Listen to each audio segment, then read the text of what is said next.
Jade, dis-moi, je me pose une question quand même. Pourquoi ça t'inquiète tout ça? Enfin, je veux dire, pourquoi toi, en particulier, ça te semble important? Qu'est-ce qui fait que ça a du sens pour toi tout ça? Dans ton histoire perso, dans l'histoire de ton existence, dans l'histoire qui fait qui tu es, d'où tu viens et où tu vas. En gros, tu parles de la pièce? Ouais. Et tu me demandes pourquoi je fais ça? C'est un peu ça, ouais. Bon, si je regarde l'histoire de ma famille, je vois que mes 4 grands-parents sont prolétaires. J'ai un grand-père qui était maçon, une grand-mère couturière, un autre grand-père cheminot, une grand-mère qui a fait des ménages toute sa vie. Et après, je vois mes parents qui, eux, ont plutôt réussi, qui sont tous les deux profs de sport.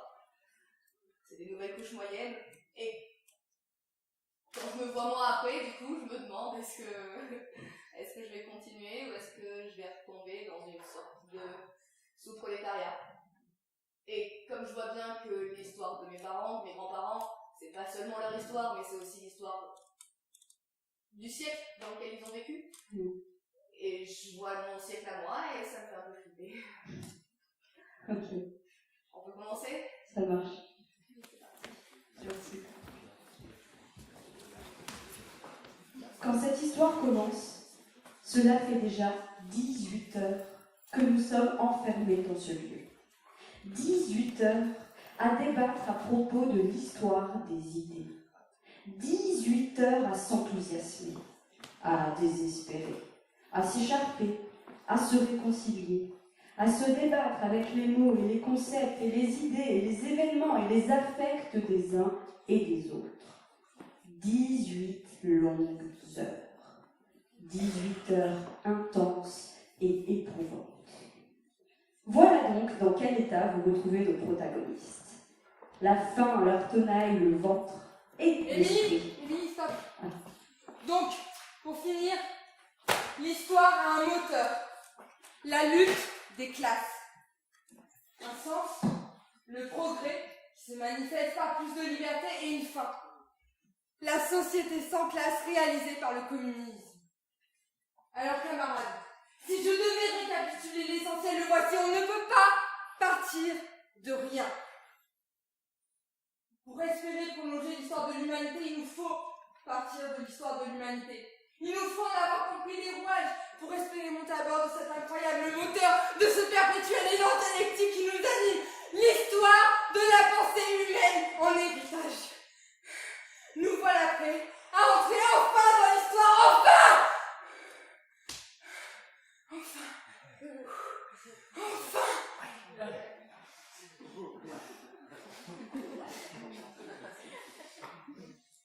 Tout le monde a bien compris là.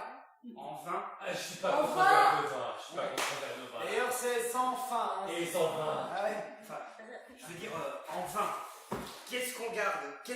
On sait toujours pas ce qu'on garde. Et s'il vous plaît, moi, il faudrait qu'on me réexplique. À partir de où? Je veux bien qu'on reprenne depuis Socrate. Sérieusement. Ouais, non, là, j'avoue, c'est chaud, il est déjà minuit 45, moi j'ai la dalle quand même. Et moi j'ai soif. Ouais, ben, moi j'ai faim. Et j'ai soif. J'ai faim. Bon, ok.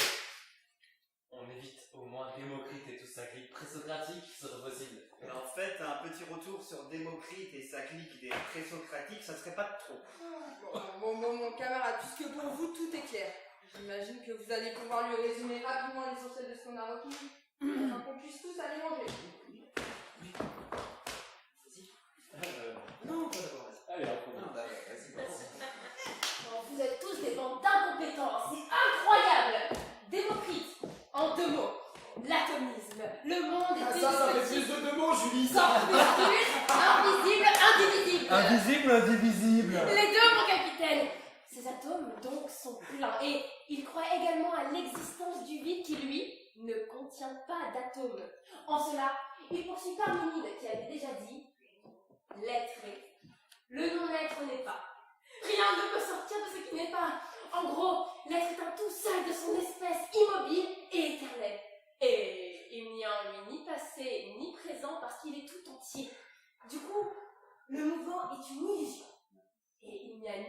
connaissance ni corruption, le passé et le futur sont inaltérables. Donc je note quoi? Les prémices du matérialisme. Je note.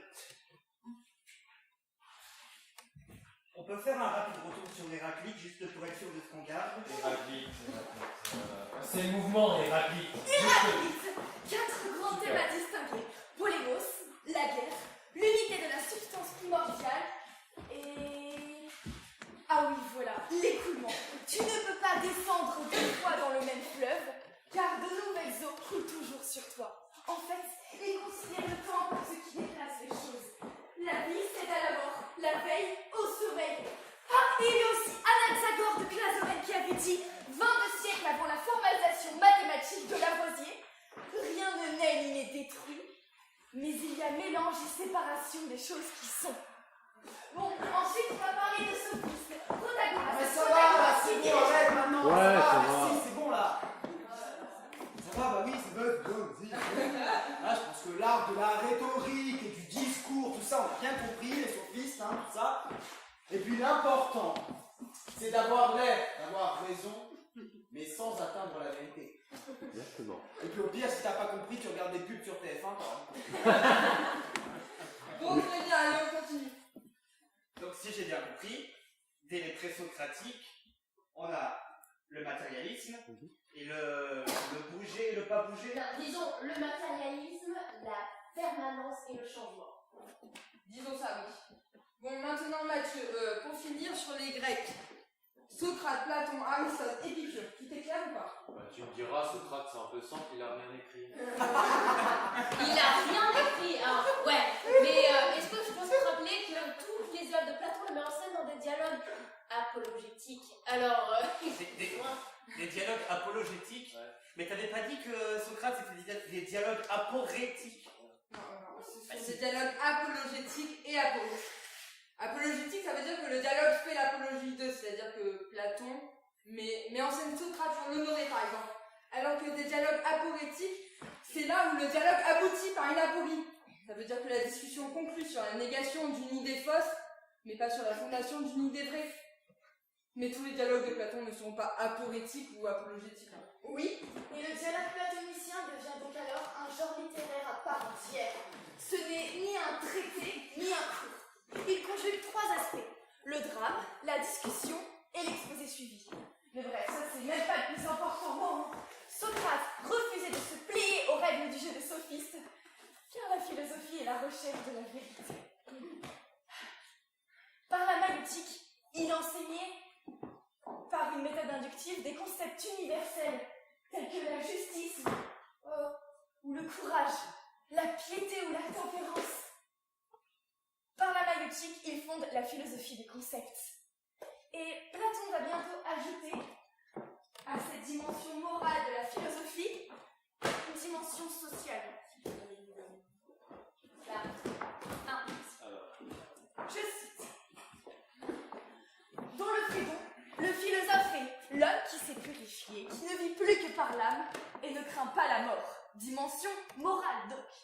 Et donc dans la République, le philosophe doit être le chef de la cité. Dimension sociale. Donc, à tout ça, j'ajoute la philosophie comme recherche de la vérité et sa dimension morale et sociale. Et tu peux ajouter la dialectique aussi, ce sera déterminant. En effet, l'histoire de la philosophie est un immense moteur dialectique. Un immense bordel. Mathis, un immense bordel, oui, si tu veux, mais ce que nous essayons de faire, c'est d'en tirer un maximum d'outils qui peuvent nous servir à penser.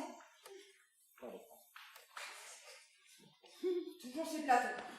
Chacun donne ses soins à une seule fonction, celle à laquelle il est naturellement apte, afin que chacun, ayant son occupation propre, ne soit pas multiple, mais un, et qu'il puisse naître ainsi une cité une et non multiple.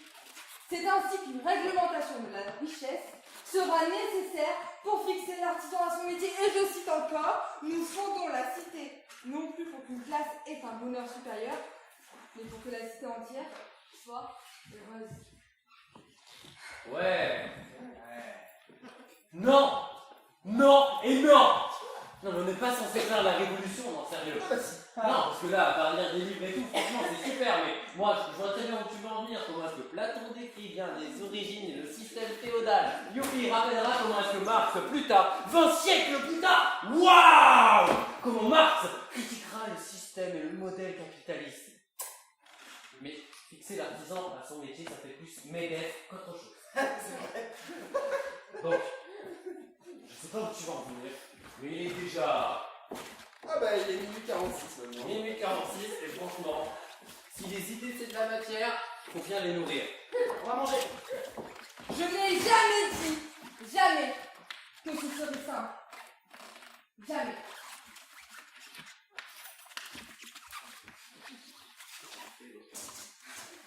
Mathis, faut d'abord appréhender un héritage philosophique avant peut-être de mener une action concrète qui ait du sens, non? Tous ces outils intellectuels qui, je le conçois, sont un peu contradictoires, ce sont avant tout des outils qui peuvent nous servir à penser réglementation nécessaire de la richesse pour fixer l'artisan à son métier. J'entends surtout nécessité du droit, du politique, à intervenir dans la sphère économique. Et aujourd'hui, on voit bien que ceux qu'il faudrait fixer un métier, c'est-à-dire mettre au boulot réellement, ne portent plus le nom d'artisans, justement. Ce sont les capitalistes qui nous exploitent au nom de la propriété lucrative et qui leur donnent le droit d'extorquer la plus-value que nous produisons. Et voilà maintenant qu'ils nous sortent Uber et qu'ils veulent développer l'auto-entrepreneuriat. À croire qu'ils ne veulent même plus se donner la peine de nous exploiter. Ils voudraient maintenant qu'on s'exploite nous-mêmes.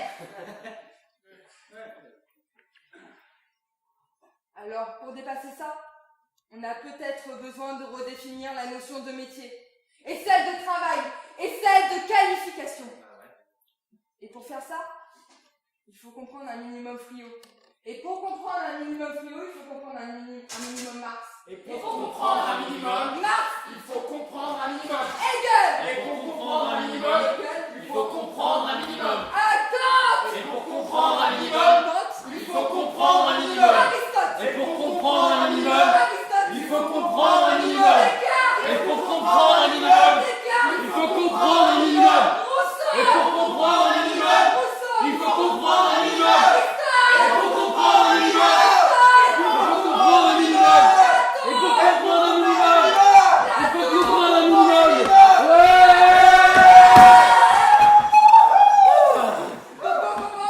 Allez, bonjour, on verra ça plus tard. Oh ouais, on va manger, on va manger. Génial, génial, super, on va bouffer. Ah ben, vous voulez quoi? C'est ma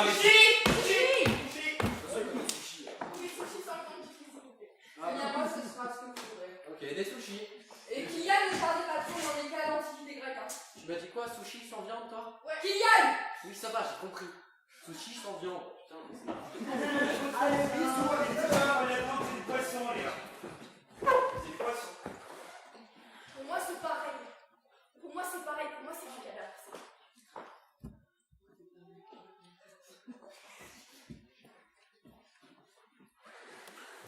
Vous riez?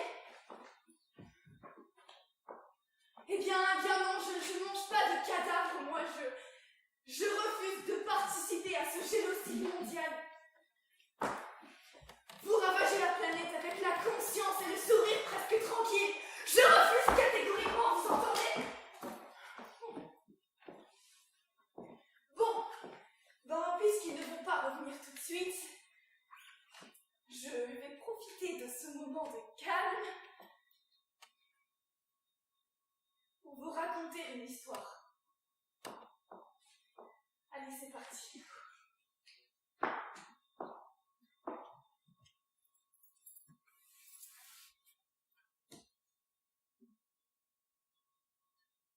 En fait, on m'a dit que pour raconter une histoire, il fallait ramasser tout le public dans son doigt, en commençant par les derniers. C'est un truc de conteur africain, je crois.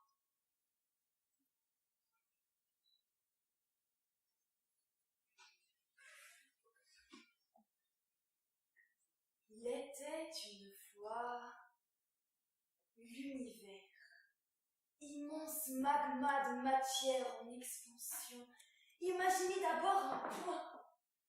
Un seul tout petit point ridicule.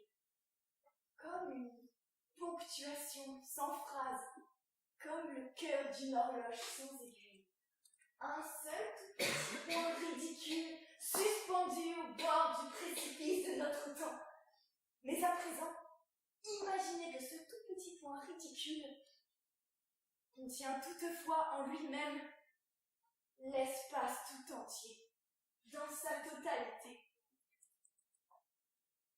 Ce petit point que vous tâchez à présent de vous représenter avec quelques difficultés a existé. Non seulement il a existé, mais il a contenu tout ce que vous êtes, tout ce que je suis, tout ce que vous avez connu et connaîtrez jamais. Car ce tout petit point ridicule, un jour, a éclaté, élargissant l'espace contenu en lui-même, déchirant sa matière, différenciant, coagulant, ordonnant, selon d'étranges lois non écrites, toutes les parties de son être. Et dans cet univers disloqué, sur ce fragment de matière sphérique, orbitant autour d'une boule d'hélium incandescent, elle-même emportée dans une chute perpétuelle, autour d'un gouffre noir et sans fond, la vie. Soudain est apparue. Née d'un monde qu'on nomma la Terre, heureuse combinaison de carbone, d'eau et de lumière, la vie fleurissait. Le vivant lentement se libérait de l'inertie.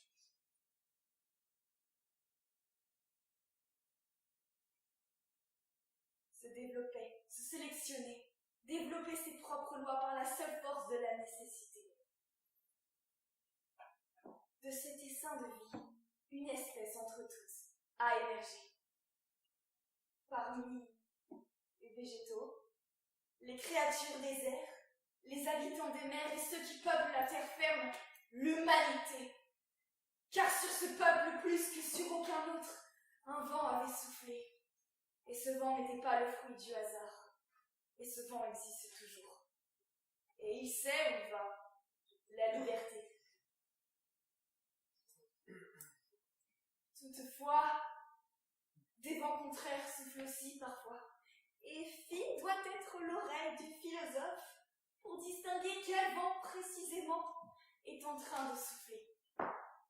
L'humanité, confondant parfois la nature de sa liberté avec celle de la nécessité, ne sachant distinguer en ces deux forces contradictoires en principe dialectique,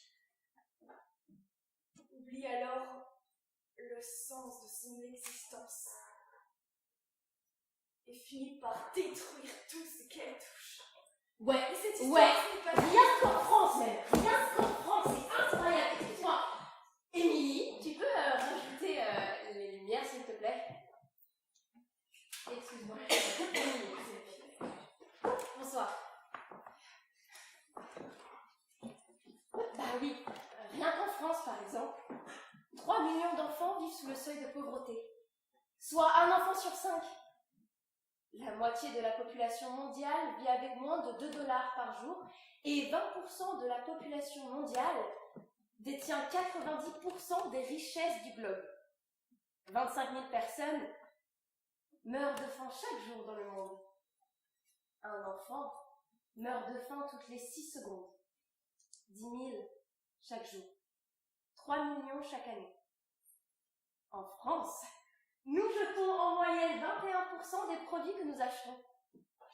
Plus d'1 milliard de personnes n'a pas accès à de l'eau salubre. 2,4 milliards de personnes sont privées d'installations sanitaires satisfaisantes. 30 000 enfants de moins de 5 ans meurent chaque jour de maladies qui auraient pu être évitées. 10 000 enfants deviennent orphelins tous les jours. Un enfant sur 5 n'a pas accès à l'éducation primaire. 38 38% des enfants quittent l'école primaire sans avoir appris à lire, à écrire, à compter. Dans le monde, plus de 152 millions d'enfants de 5 à 14 ans travaillent, soit un enfant sur 10, dont au moins 70 par des autorités de l'État, et sont soumis aux pires formes de travail. 1,8 million d'enfants sont sexuellement exploités dans la pornographie et la prostitution. 3 millions d'enfants sont des esclaves. 4,8 millions d'enfants sont assujettis à du travail forcé. On estime à près de 250 000 le nombre d'enfants soldats dans le monde, dont environ 40% de jeunes filles. 250 millions d'enfants grandissent dans des zones impactées par la violence. Près de 125 millions d'entre eux sont directement impactés par la violence. Recrutés, exploités, abandonnés, enlevés, séquestrés, torturés, violés, blessés, tués, découpés, déchiquetés, écartelés, égorgés, immolés, broyés, noyés, pendus, asphyxiés.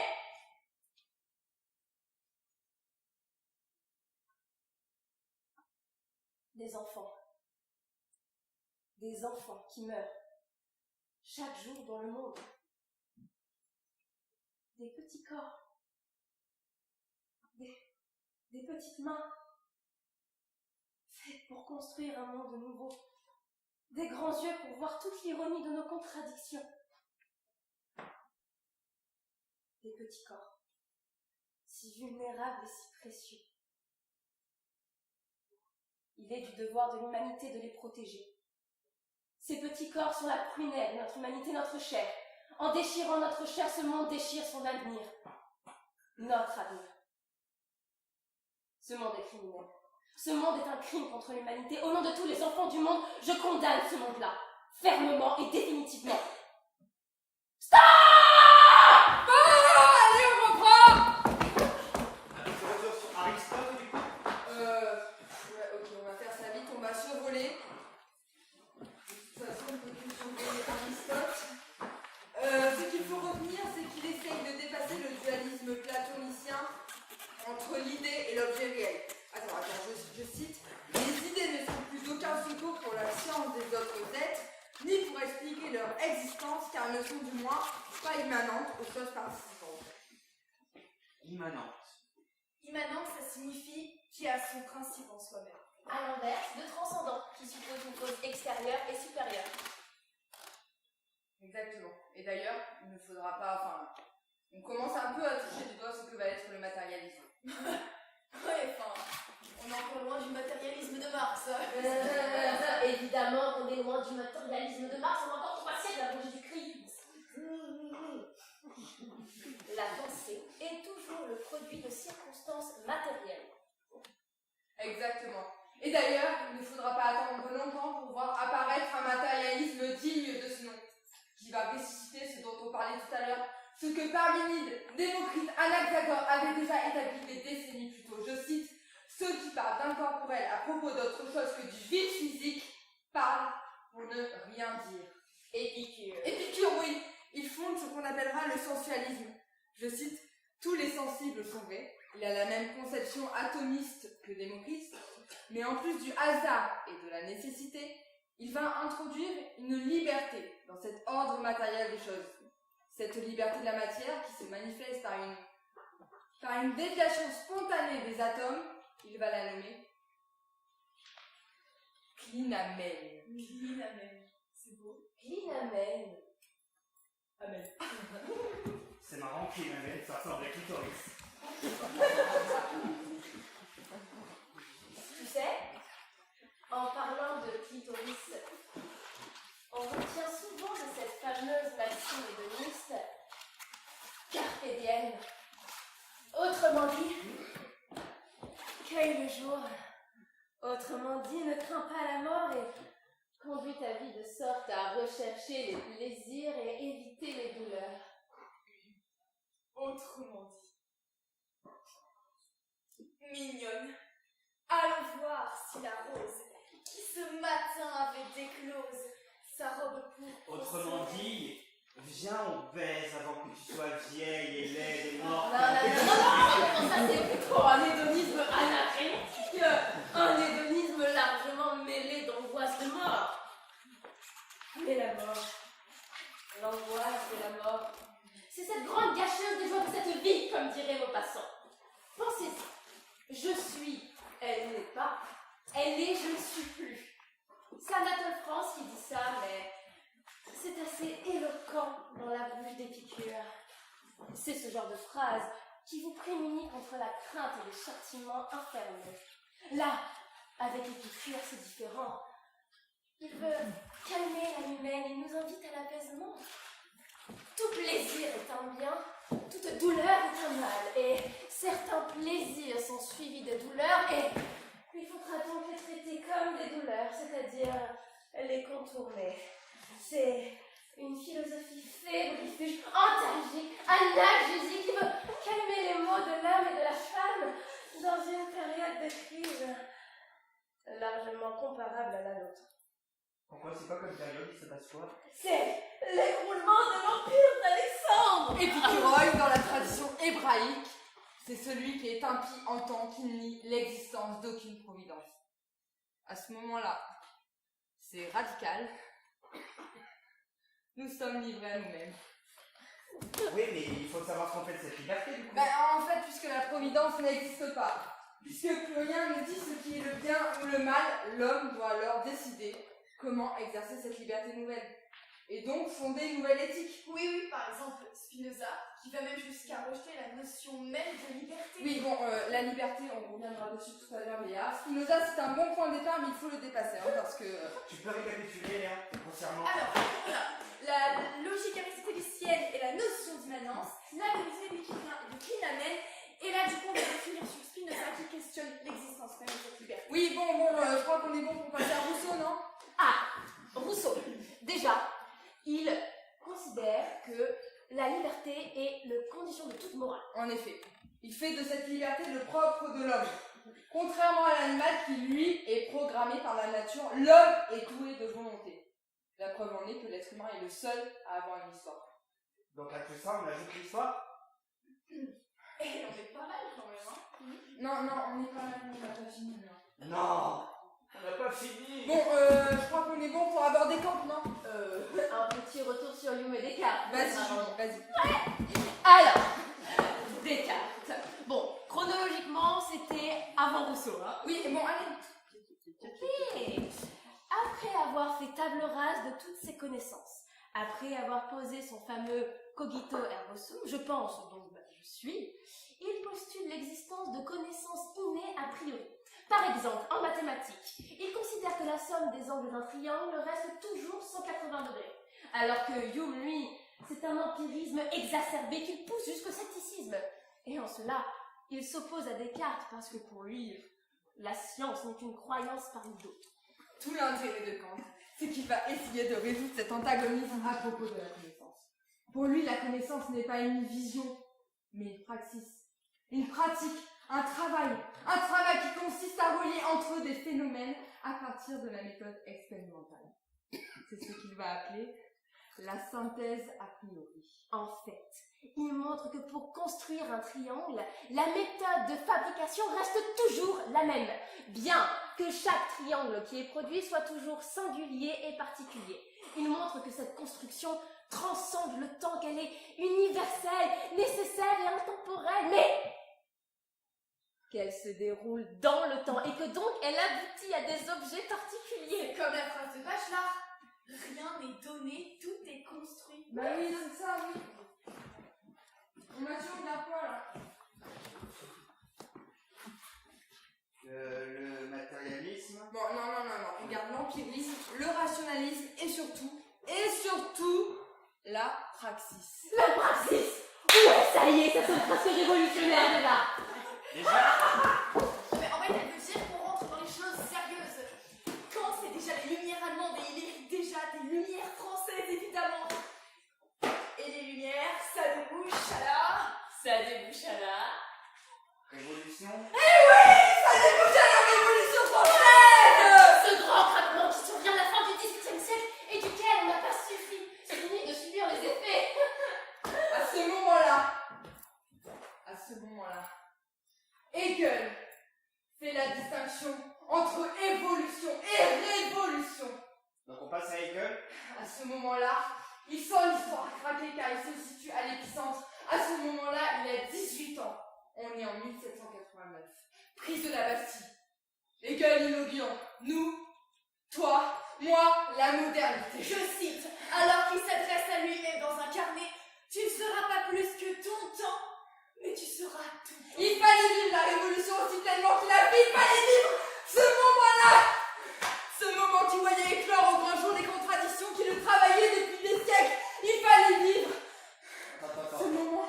Maman, ça avait l'air vachement intéressant quand tu l'as dit tout à l'heure. C'est un mot qui nous vient Moment. de la physique. Ça fait référence à un couple de forces. Bon, ok, imagine deux forces d'égale intensité en direction opposée. Julie et Léa, allez. Deux forces d'égale intensité en direction opposée. Maintenant, imagine le principe d'un robinet. Et hop, ça donne un mouvement. Voilà, et ça, c'est la dialectique. S'il y a mouvement, c'est qu'il y a déséquilibre. Et déséquilibre, c'est à peu près l'équivalent de potentiel en physique. Toujours pas? Bon, écoute. Ça, c'est un instant. C'est nul. Ok?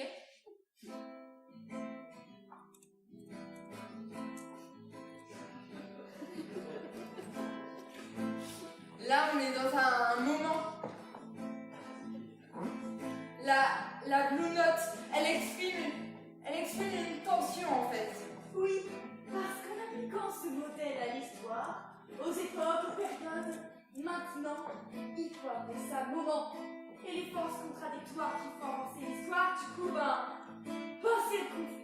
Et la Révolution française, c'est le moment où l'ordre féodal bascule, le moment où devient manifeste l'opposition de la paysannerie, des communes libres contre les seigneurs qui possédaient les terres. Et depuis la Révolution, on est dans un autre moment, celui qui oppose le prolétariat à la classe capitaliste.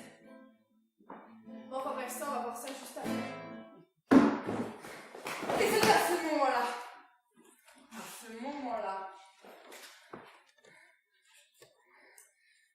que quelqu'un va renouveler et inverser la dialectique hegelienne.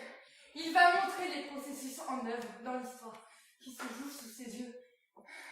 Des concepts mouvants, dynamiques et matérialistes, mais surtout, la philosophie se donne pour ambition de devenir une véritable praxis au service de la dialectique du réel. Mais ce ne sera pas n'importe quelle pratique, puisque cela nécessitera un réel travail révolutionnaire. Et je cite, les philosophes jusqu'à présent n'ont fait qu'interpréter le monde de diverses façons. Il s'agit maintenant de le transformer. Bon, allez, là, on entre vraiment dans le vif du sujet. Alors, tout ça, c'était une intro, juste. Vous pouvez pas directement commencer par ça? Bah non, Mathieu, quand même on n'a pas fait tout ce long détour pour rien. Tu te souviens des faits socratiques dont on parlait tout à l'heure?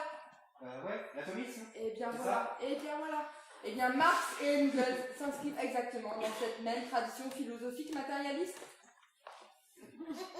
Bon, l'unité réelle du monde consiste en sa matérialité. Engels. Le mouvement est le seul mode d'existence de la matière. Encore Engels. La matière n'est pas le produit de l'esprit, mais l'esprit n'est que le produit le plus élevé de la matière. Toujours Engels. Le matérialisme considère la nature comme la seule réalité. Encore Engels. La nature ne signifie rien d'autre qu'une simple intelligence de la nature, telle qu'elle se présente sans injonction étrangère. Encore et toujours Engels. Mélange explosif. Boum, boum, boum, boum. Ouais, c'est ce qui va fonder la première internationale communiste. Le manifeste du Parti communiste, c'est eux. Et oui, et il y a surtout le capital. Oh oui, le capital. Le capital, évidemment. Le capital. Pourquoi ça s'appelle le capital si vous voulez faire les communistes? Le capital, c'est pas bien, c'est méchant. En fait, dans la première partie du manifeste du Parti communiste, il y a le plus bel hommage à la bourgeoisie que je n'ai jamais lu, comme classe révolutionnaire, ayant su marginaliser puis abolir un mode de production féodal pour en fonder un nouveau. Ouais, enfin ça, c'est avant d'aller leur expliquer pourquoi Ouais. maintenant il fallait leur botter le cul. Oui, enfin, faut pas oublier que sous l'édition originale sous Das Kapital, il y a aussi écrit Critique de la pollution d'économie.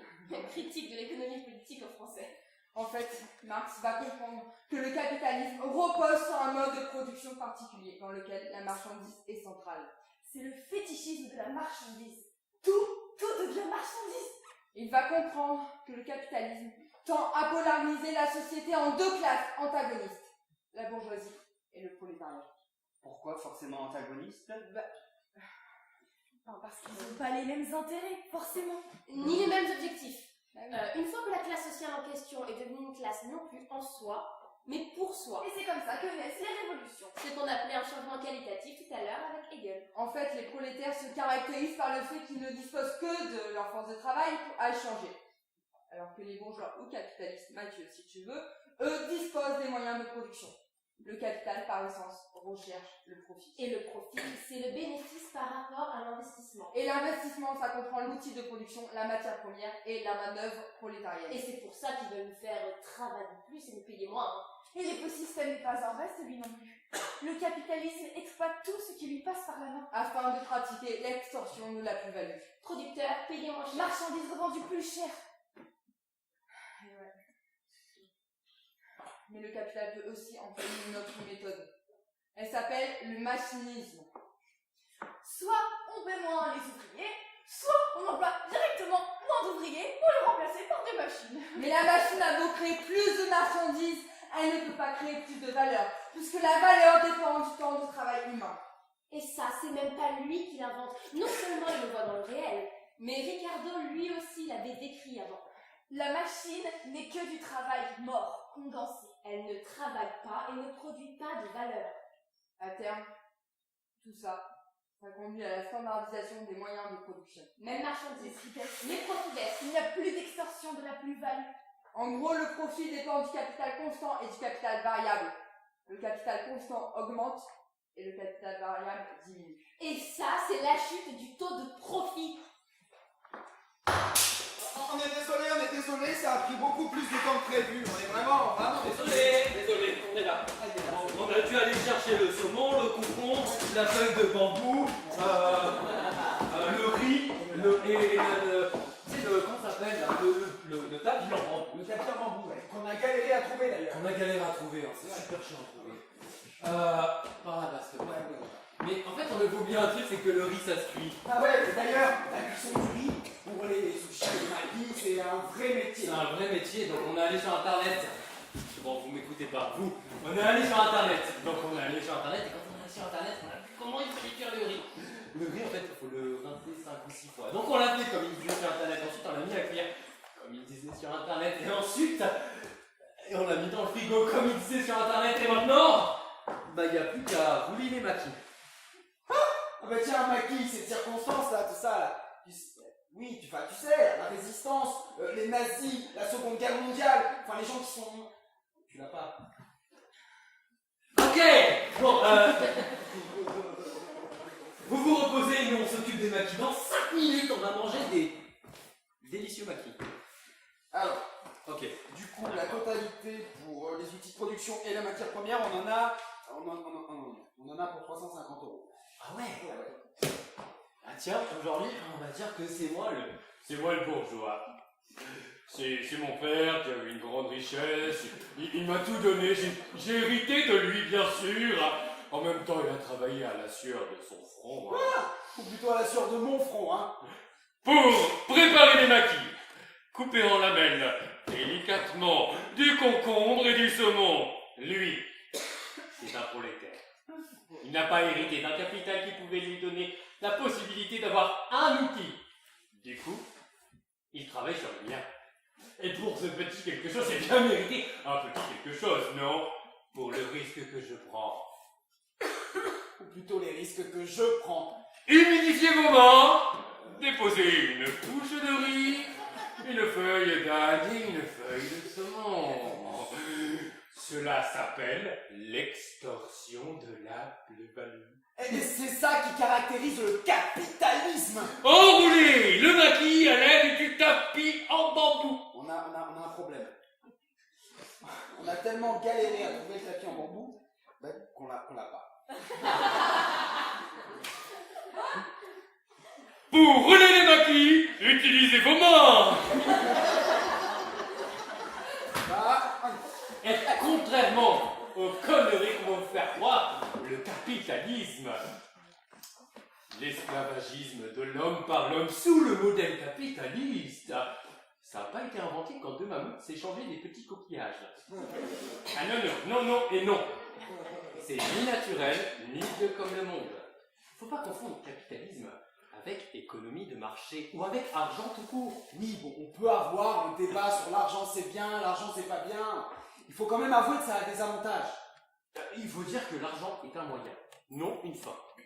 Marchandises, argent, marchandises. Ce qui caractérise le capitalisme, bah, c'est la propriété privée. Vous l'avez pas.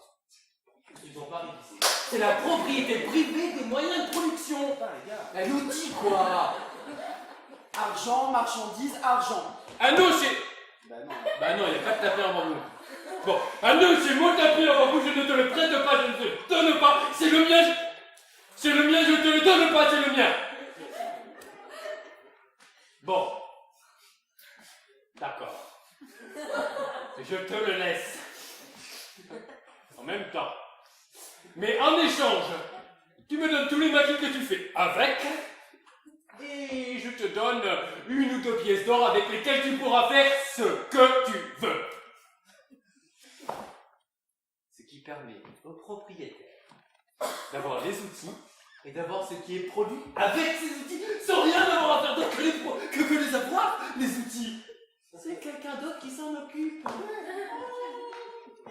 Mais si on réfléchit 2 secondes, c'est pas l'outil qui crée de la valeur tout seul. Vas-y, qu'est-ce que t'attends, vas-y. Vas-y, produis de la valeur là tout seul, grosse merde. Vas-y, qu'est-ce que t'attends? T'attends que ce soit moi qui le fasse? T'attends toujours que ce soit moi qui le fasse? Jamais, jamais, tu fais tout ça, jamais. C'est le travail vivant qui produit la valeur. Et c'est bien ça le problème, c'est qu'on confond souvent valeur d'usage et valeur économique. C'est l'heure de la super explication de la différence. La valeur d'usage. Ou richesse. La valeur d'usage, c'est tout ce qu'on a besoin dans la vie de tous les jours, tout ce qui est utile, quoi. Mais qui n'a zéro valeur économique. Bon, j'ai un exemple. Il est extrême, mais il est facile à comprendre, donc il est extrême. L'air que tu respires, il a une valeur concrète inestimable. Sinon, Tu meurs. et donc, il y en a de partout. Et il y a donc zéro valeur économique. Personne va t'en vendre, il y en a de partout. Il y en a sur vos pieds, madame. Donc, calme-toi. Maintenant, la valeur économique. Ou valeur tout court. La valeur économique est une construction sociale. Rappel pour le petit chieur là-bas au fond là. Ouais, non mais je vous vois, ça sert à rien que... Je vous rappelle juste un truc. C'est pas parce qu'une construction sociale est une chose que cette chose-là n'existe pas. On s'est compris? C'est bon? On peut continuer parce qu'on fait ça pour vous. Hein. C'est un nombre. Merde. Pas une valeur, quoi. Qu'on attribue au bien en fonction du temps nécessaire pour l'obtenir. Bon, ce sera plus simple pour eux. On va placer cette activité concrète, faire des maquis dans différents rapports de production. Première situation. On fait des sushis à la maison. On fait des sushis pour des amis. On produit concrètement de la valeur d'usage. Je fais des sushis parce que j'ai envie de faire des sushis pour des amis. C'est super. Ah hein? Deuxième situation. Deuxième situation. Cette fois-ci, on travaille dans une firme qui livre à domicile des sushis. Par exemple, cette fois-ci, on va être payé. On produit concrètement de la valeur d'usage et de la valeur économique. Et en plus de ça, on met à profit le capital de la boîte. Donc, la croissance. Mais oui, mesdames et messieurs. Troisième situation. Troisième situation. On est fonctionnaire. On travaille dans une cantine scolaire. Oh là là. notre salaire payé par les impôts. Voilà. Cette fois-ci, on est comptabilisé dans le PIB. Et en plus de ça, c'est un service, un service qui coûte, hein. On voit bien ici comment notre point de vue a été conditionné par rapport à l'activité et par rapport à l'activité à son rapport au capital. Par exemple, si il est créé par une entreprise, il crée de la valeur. Si il est créé par les impôts, payé par les impôts, il coûte à la communauté. On voit bien ici comment notre point de vue, comment le capitalisme nous a conditionnés et nous a appris à considérer comme mauvais ou inutile tout ce qui ne le met pas en valeur. Et ben voilà. J'espère que notre explication à base de sushi ne vous semble pas trop éloignée de la réalité, hein. Sinon, je vous conseille de remplacer les ustensiles de cuisine ici présents par une usine. Voilà. Et voilà, c'était la théorie de la valeur en 5 minutes chrono, quoi. Et il y a 0 sushi à manger.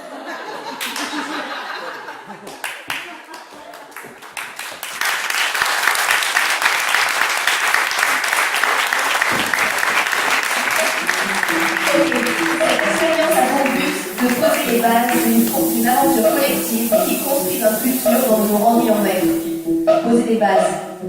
Ok. Il n'y a que les fraudeurs fiscaux qui se prélassent les orteils en éventail. Simple. La valeur ne peut être créée que par un être humain qui travaille. Quand t'es prolétaire, le plus souvent, pour survivre, tu dois trouver un emploi. Simple. C'est la classe au pouvoir qui décide de ce qui vaut ou pas. Le marché du travail est une institution du capital. Simple. On n'a jamais eu besoin de crédit pour construire un hôpital. La propriété privée et lucrative est garantie par l'État. Ce sont les actionnaires qui bénéficient d'assistanat. Simple, basique, simple, simple, basique, simple, simple, basique, simple, simple, basique.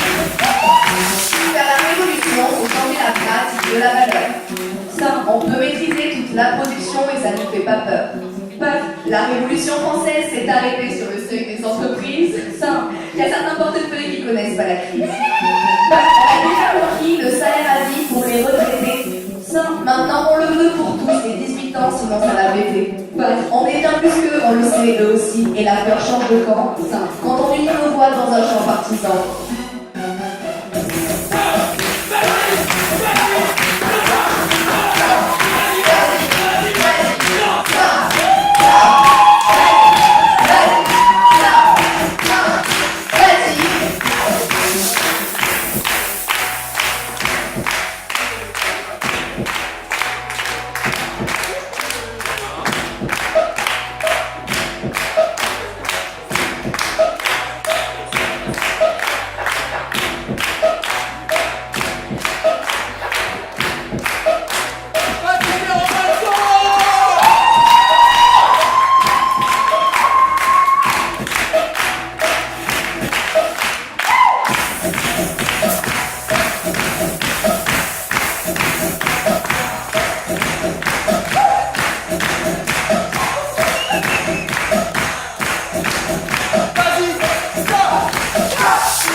Aucune législation, aucune protection, aucun droit de l'enfance, aucun droit de chômage ou de grève ou de manifestation, aucun rempart face à l'adversité. Rien. Et puis progressivement, les choses ont commencé à changer. Progressivement, le prolétariat a commencé à se structurer comme tel et à se faire reconnaître comme tel. Les misérables sont entrés en lutte. La lutte s'est organisée. Et les fruits qui ont été cueillis, arrachés à l'arbre du capital, vous en avez encore le goût sous la langue. Le goût suave et enivrant du fruit des luttes des classes. Mais cette saveur ne cesse d'être menacée. Le passé, le présent et le futur sont en danger. Il nous faut les défendre.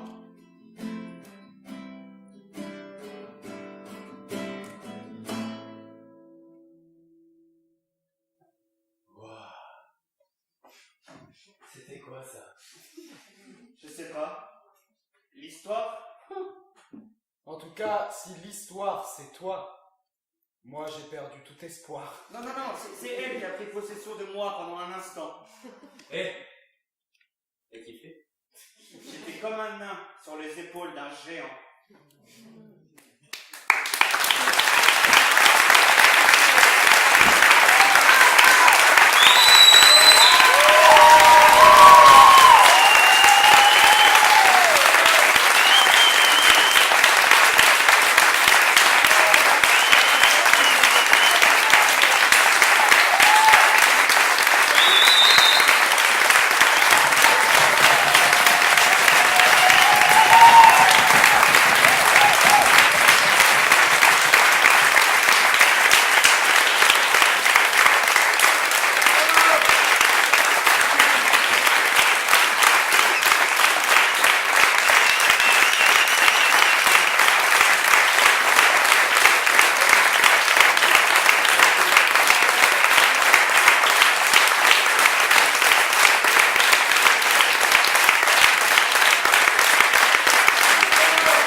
Et à tous mes professeurs pour ces années de cours et de soutien et de théâtre.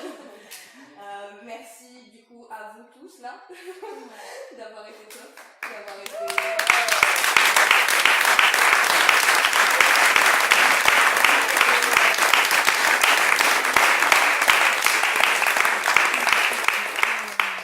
Merci au Théâtre Liberté de nous avoir accueillis avec tellement d'amour. Bref, merci de nous avoir accueillis et de nous permettre de nous produire ici. C'est vraiment une chance incroyable. Je vais prendre le relais dont je peux vous Ouais. Merci à ces jeunes de l'ombre, des Théâtre Liberté, ils sont super. Merci Léo, merci Alex, merci Francky, merci Serge, merci tout le monde, quoi. Merci Maud, merci Charles Berling. Il n'est pas là, mais on adore le Théâtre Liberté, on adore le théâtre.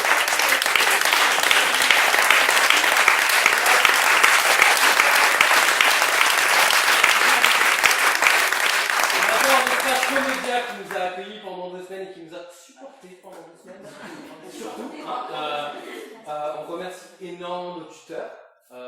Grande pensée pour nous deux parce qu'on l'a eu en tuteur à Bruno Noël qui vient de partir à la retraite.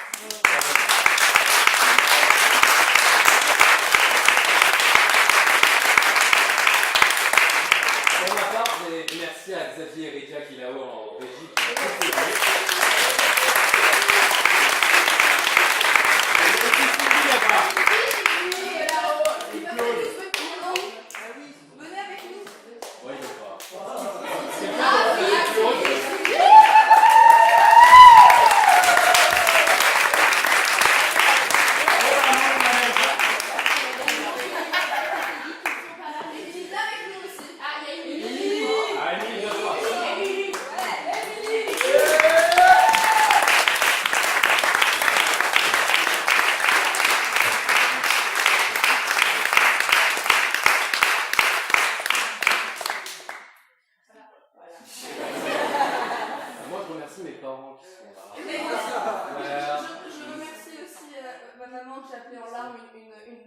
2 fois à peu près en désespoir